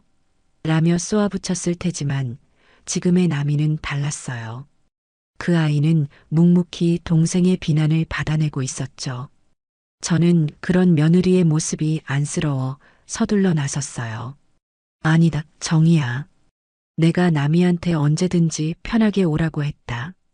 그리고 외근 나왔다가 애미 생각해서 빵까지 사온 기특한 애한테 무슨 말을 그렇게 하니? 제 말에 동생은 입을 삐죽거리며 나는 다 언니 걱정돼서 하는 말이지. 라며 물러섰어요. 그렇게 아슬아슬한 분위기 속에서 새 여자의 동거가 시작되었어요. 나미는 정말이지 최선을 다했어요. 동생이 좋아하는 과일을 깎아 대령하고 시원한 음료수를 만들어다 주며 불편한 점은 없는지 세심하게 챙겼죠. 그런 며느리의 노력을 아는지 모르는지 동생은 사사건건 트집을 잡기 시작했어요. 새아가는 과일을 참 못 깎네. 우리 며느리는 아주 호텔 주방장처럼 깎는데. 어머, 이 집은 왜 이렇게 후덥지근하니? 우리 아들네는 시스템 에어컨이라 24시간 쾌적한데. 동생의 입에서는 끊임없이 자기 며느리와 아들 자랑이 쏟아져 나왔어요. 그럴 때마다 나미는 그저 멋쩍게 웃으며 아, 그러시구나. 대단하시네요. 라고 대답할 뿐이었죠. 저는 속에서 부글부글 화가 끓어올랐지만 꾹 참았어요. 지금 제가 나서면 오히려 나미가 더 난처해질 것 같았기 때문이에요. 사건은 그날 오후에 터졌어요. 동생이 거실 소파에 앉아 오렌지 주스를 마시다가 그만 손을 헛디뎌 주스를 소파 쿠션 위로 왈칵 쏟고 말았죠. 어머나, 어머나 어떡하니. 동생은 호들갑을 떨며 소리쳤어요. 제가 막 행주를 가지러 부엌으로 가려는데 동생이 며느리를 향해 날카롭게 말하는 소리가 들렸어요. 새아가, 이거 비싼 소파 아니니? 가죽이라서 얼룩지면 잘 안 빠질 텐데. 어떡하니 정말. 그 말에는 너 때문에 이게 무슨 일이냐는 식의 묘한 책임 전가가 섞여 있었죠. 저는 순간 가슴이 철렁했어요. 예전의 남이었다면, 물건의 가치에 집착하던 그 시절의 남이었다면 분명 얼굴부터 굳어지며 이거 지난달에 큰맘 먹고 산 건데 어떡해요. 라며 짜증을 냈을 테니까요. 동생은 분명 그걸 시험하고 있었던 거예요. 하지만 제 걱정은 기우였어요. 나미는 놀랍도록 침착하고 어른스럽게 대처했죠. 어머, 이모님, 괜찮으세요? 옷에는 안 묻으셨고요. 나미는 휴지를 뽑아들고 달려와 동생의 옷부터 살폈어요. 동생이 괜찮다고 하자 그제야 쿠션을 향해 말했죠.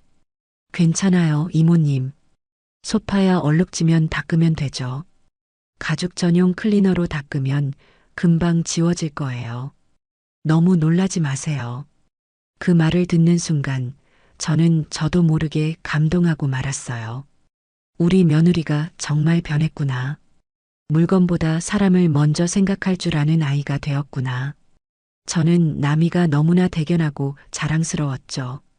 동생은 예상치 못한 며느리의 반응에 오히려 자기가 더 당황한 듯한 표정이었어요. 저녁이 되어 아들 일상까지 퇴근하고 우리는 다 함께 저녁 식사를 했어요. 식사 분위기는 그야말로 살얼음판이었죠. 동생은 어떻게든 며느리의 흠을 잡아내려는 듯 혈안이 되어 있었어요. 새아가는 아직도 요리를 잘 못하나 보네. 국이 좀 짜다. 우리 며느리는 한식 자격증도 있는데 새아가는 뭐 배우는 거 없니? 그 모든 비난의 화살을 저는 묵묵히 며느리 대신 맞아주었어요. 내 입에는 간이 딱 맞는데.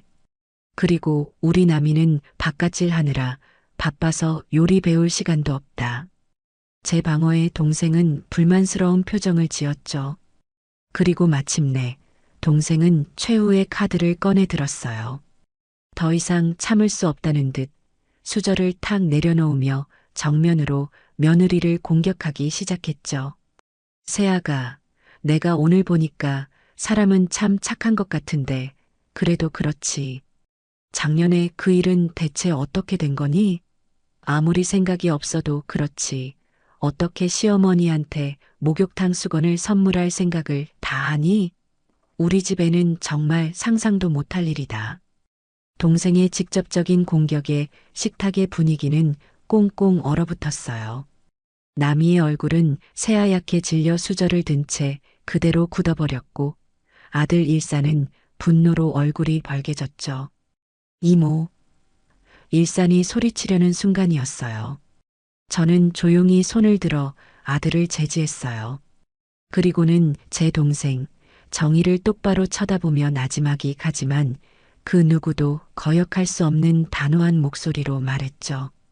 정희야, 그만하거라.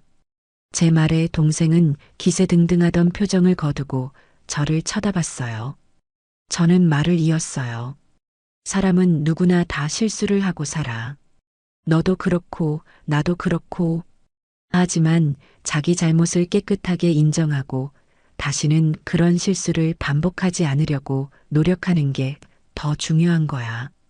그리고 그런 사람에게 과거의 잘못을 들춰내며 상처를 주는 건 아주 못나고 어리석은 행동이고.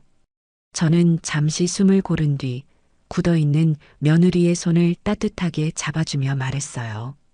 우리 남이 작년에 분명 큰 잘못을 했지.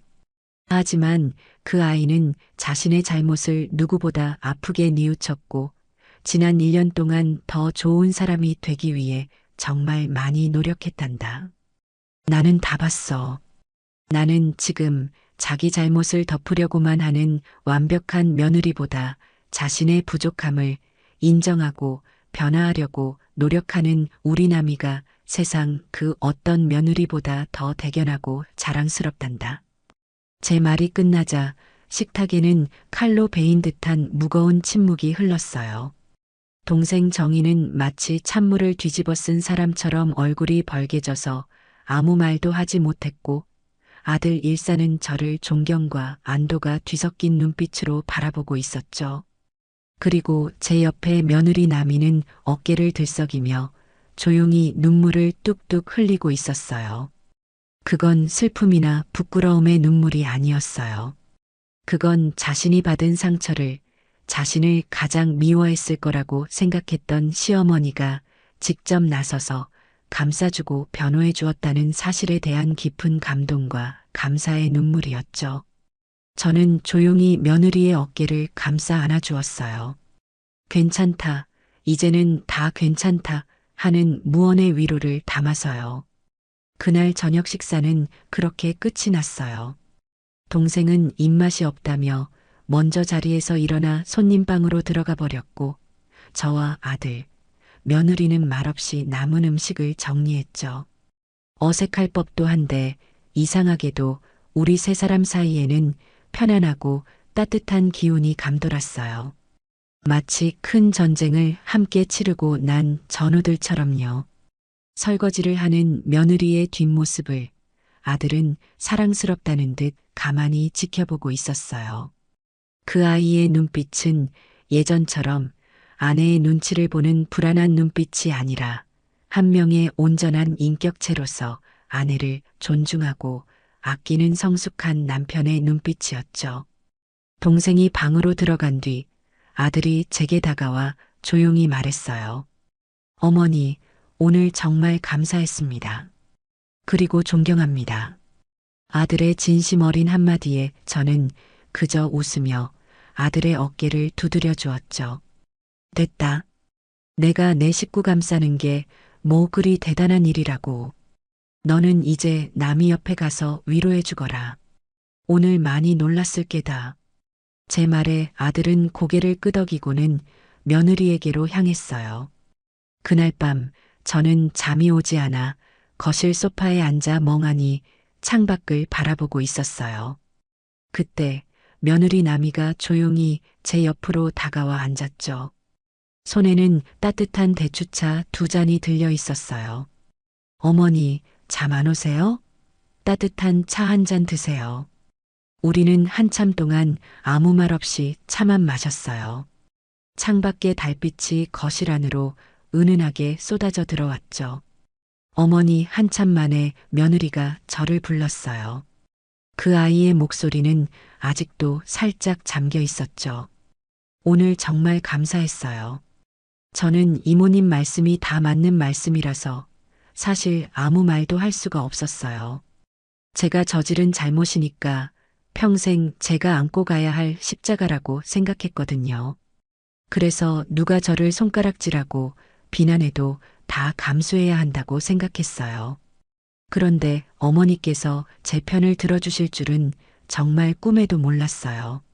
저 같은 걸 어머니께서 감싸주실 줄은. 며느리는 끝내 말을 잇지 못하고 다시 눈물을 글썽였어요. 저는 찻잔을 내려놓고 며느리의 손을 따뜻하게 잡아주었어요. 남이야, 내 어머니. 이제 다시는 너 자신을 저 같은 거리라고 부르지 말거라. 제 단호한 말에 며느리는 고개를 들어 저를 바라봤어요. 너는 더 이상 과거의 잘못에 얽매여 사는 아이가 아니야. 너는 지난 1년 동안 누구보다 열심히 노력했고 완전히 새로운 사람으로 다시 태어났어. 내가 그걸 받고 내가 그걸 인정한다. 그러니 너 자신도 이제 너를 용서해 주어야 해. 저는 며느리의 눈을 똑바로 바라보며 말을 이었어요. 내가 오늘 정의 앞에서 네 편을 든 건 단지 며느리라서가 아니야. 내 동생 앞에서 내 자존심을 세우려고 그런 것도 아니고 나는 정말로 지금의 너가 너무나 대견하고 자랑스러워서 그랬단다. 사람은 누구나 실수를 해. 하지만 그 실수를 딛고 일어서서 더 좋은 사람이 되는 건 아무나 할 수 있는 일이 아니거든. 너는 그걸 해냈어. 그러니 이제 너는 잘못을 저질렀던 며느리가 아니라 그냥 내 며느리고 내 딸이다. 제 말이 끝나자 며느리는 참았던 울음을 터뜨리며 제 품에 안겼어요. 저는 그런 며느리의 등을 가만히 토닥여 주었죠. 우리는 한참 동안이나 그렇게 서로를 부둥켜 안고 있었어요. 그 순간 우리는 더 이상 불편한 시어머니와 며느리 사이가 아니었어요. 서로의 상처를 보듬고 위로하는 세상에서 가장 가까운 모녀 사이가 된 것이었죠. 그동안 우리 사이에 남아있던 아주 작은 앙금마저 그날 밤의 눈물과 함께 깨끗이 씻겨 내려갔습니다. 다음 날 아침 동생 정희는 어색한 표정으로 아침상에 앉았어요. 밤새 무슨 생각을 했는지 얼굴이 헬쑥해 보였죠. 식사를 마친 뒤 동생은 서울에 온 목적인 집을 보러 가야 한다며 짐을 챙기기 시작했어요. 그리고 현관을 나서기 전 잠시 머뭇거리더니 저와 며느리에게 다가왔죠. 동생은 제게 먼저 고개를 숙였어요. 언니 미안해. 내가 어제는 너무 말이 심했어. 언니 속상하게 하려고 그런 건 아니었는데 내가 생각이 짧았다. 그리고는 며느리를 향해 고개를 돌렸어요. 그리고 새아가한테도 미안하다. 내가 어른답지 못하게 굴었어. 동생의 사과는 거창하지 않았지만 그 안에는 진심이 담겨 있었어요. 며느리는 그런 동생을 향해 환하게 웃으며 말했죠. 아니에요, 이모님. 괜찮아요. 제가 잘못했던 일인데요, 뭘. 조심히 다녀오세요. 그 어른스러운 대처에 동생은 살짝 놀란 듯한 표정을 짓더니 이내 멋쩍게 웃으며 집을 나섰어요. 동생이 떠나고 나니 시끄럽던 집안이 다시 평화로워졌어요. 폭풍이 지나간 뒤에 고요함이었죠. 저는 며느리와 함께 나란히 앉아 과일을 깎았어요. 어머니, 오늘 저녁도 저희 집에서 드실래요? 어제 이모님 때문에 제대로 식사도 못 하셨잖아요. 제가 맛있는 거 해드릴게요. 며느리의 말에 저는 웃으며 고개를 끄덕였죠. 그러렴. 오늘은 우리 며느리 솜씨 좀 제대로 구경해 볼까? 그날 저녁 저는 아들 내외의 집으로 향했어요. 예전에는 그토록 가기 싫었던 그 공간이 이제는 세상에서 가장 편안하고 아늑한 곳처럼 느껴졌죠. 며느리는 서툴지만 정성껏 저녁상을 차렸고 우리는 함께 둘러앉아 즐겁게 식사를 했어요. 식사를 하며 어릴 적 동생과 다투었던 이야기, 아들 일산이 어렸을 때 저질렀던 실수담 같은 시시콜콜한 이야기들을 나누며 한참을 웃었죠. 식사를 마치고 거실에 앉아 있는데 며느리가 제게 작은 상자 하나를 내밀었어요. 어머니, 이거요. 상자 안에는 예쁜 자수가 놓인 손수건이 들어 있었죠. 어머니 우실 때 쓰시라고요. 며느리의 짓궂은 농담에 저는 웃음을 터뜨렸어요. 아이고, 이제 내가 울 일이 뭐가 있다고. 앞으로는 기뻐서 우실 일만 있을 거 아니에요. 그 말에 우리는 또 한 번 마주보며 환하게 웃었어요. 집으로 돌아오는 길, 저를 바래다 주는 아들 내외의 차 안에서 저는 창밖의 야경을 바라보며 생각에 잠겼어요. 호수탕 사건은 제 인생에 있어서 참으로 아프고 힘든 시련이었죠. 하지만 그 시련이 있었기에 우리는 서로의 소중함을 깨닫고 더 단단한 가족으로 거듭날 수 있었어요. 용서란 단순히 누군가의 잘못을 덮어주는 것이 아니라는 것을 깨달았어요. 진정한 용서는 그 사람이 변화할 수 있도록 믿고 기다려주고 세상의 모든 비난으로부터 그 사람을 지켜줄 수 있는 방패가 되어주는 것이라는 걸 말이에요. 이제 제 마음속에는 더 이상 며느리에 대한 미움이나 원망이 남아있지 않아요. 그 자리에는 딸처럼 사랑스러운 며느리와 든든한 아들이 꽉 채우고 있죠. 시련이라는 뜨거운 불길이 우리를 감쌌지만 우리는 그 불길 속에서 서로의 불순물을 모두 태워버리고 더 순수하고 빛나는 진짜 가족이 된 것이었습니다. 창밖의 도시의 불빛들이 마치 우리의 밝은 미래를 축복해주는 것처럼 유난히 반짝이는 밤이었습니다.